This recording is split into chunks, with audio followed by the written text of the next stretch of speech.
जय यीशु दैनिक आहार कार्यक्रम में आपका स्वागत है, जहां वचनों के माध्यम से ईश्वर हमारी आत्मा को पोषित करते हैं।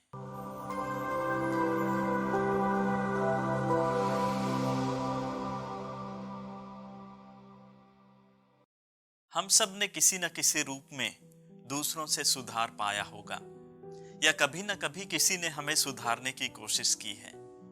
जब हम स्कूल में होते हैं, तो हमारे शिक्षक शिक्षिकाएं हमें सुधारते हैं। हमारे घर परिवार में जब हम गलती करते हैं, तो हमारे माता पिता और बड़े हमें सुधारने की जिम्मेदारी उठाते हैं। कई अवसरों पर हमें ऐसी सुधार मिली होगी जो अत्यंत कड़वी हो। भरी भीड़ में अन्य लोगों के सामने हमें ऐसे किसी सुधार का सामना करना पड़ा हो जो अत्यंत शर्मनाक हुआ हो। ऐसा तब होता है जब हमसे कोई बड़ा व्यक्ति, अर्थात ओहदे में जो हमसे बड़ा है, जो हमारा अधिकारी है, वह हमें सुधारे। जो व्यक्ति हमसे ऊपर हैं, वे अधिकार, बड़प्पन और क्रोध के साथ हमारी त्रुटियों को निकालकर हमें सुना देते हैं। कई बार वे इस बात की परवाह नहीं करते कि हमारे आसपास दूसरे लोग भी मौजूद हैं। इस तरह के सुधार हमारे लिए शर्मिंदगी और दर्द का विषय होता है। हमारे आत्मसम्मान को भी घात पहुंचाता है।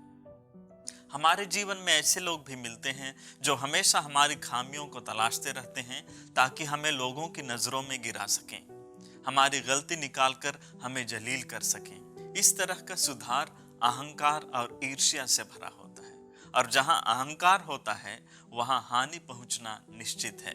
हमने अपने जीवन में कई बार प्रेमपूर्ण सुधार का अनुभव भी किया है। जो लोग हमसे प्यार करते हैं, वे हमें प्यार से एकांत में सुधारते हैं। जब हम कोई गलतियां कर बैठते हैं, वे हमें अकेले में लेकर बड़े प्यार से समझाते हैं। हमारे माता पिता, हमारे बड़े बुजुर्ग, हमारे शुभ चिंतक और चाहने वाले हमेशा हमारी भलाई के लिए हमारी गलतियों से अवगत कराते हैं, ताकि हम आगे चलकर किसी दुविधा में ना फंसें। यहाँ कोई अहम या बदले की भावना नहीं होती। सिर्फ और सिर्फ प्यार और शुभ इच्छा की वजह से सुधारा जाता है। हम सभी जानते हैं कि हम जिन्हें प्यार करते हैं, उन्हें कभी गड्ढे में नहीं गिरने देंगे। सुधारने का कारण वही होता है।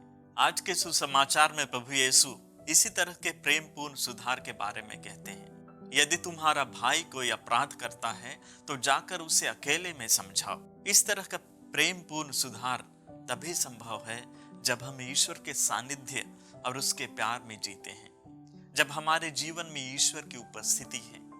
ईश्वर की उपस्थिति और प्रेम को हम कैसे अनुभव करते हैं? जब हम प्रार्थना और संस्कारों के द्वारा एक दूसरे के साथ जुड़े हैं। इसलिए आज के सुसमाचार के अंत में यीशु कहते भी हैं, जहां 2 या 3 मेरे नाम पर इकट्ठे होते हैं, वहां मैं उनके बीच में उपस्थित रहता हूं। अतः सही, उत्तम और सच्ची सुधार ईश्वर की उपस्थिति में प्यार से जीने से ही उत्पन्न हो सकता है। तो आइए हम अपने भाई बहनों से प्रेम करने की जिम्मेदारी को समझें, और अगर वे कभी गलतियां करते हैं, तो सदा उन्हें प्रेम पूर्वक सुधारें और हर बुराई और हर दुविधा से उन्हें बचाएं, और खुद भी हर बुराई और दुविधा से बचते रहें। आमीन।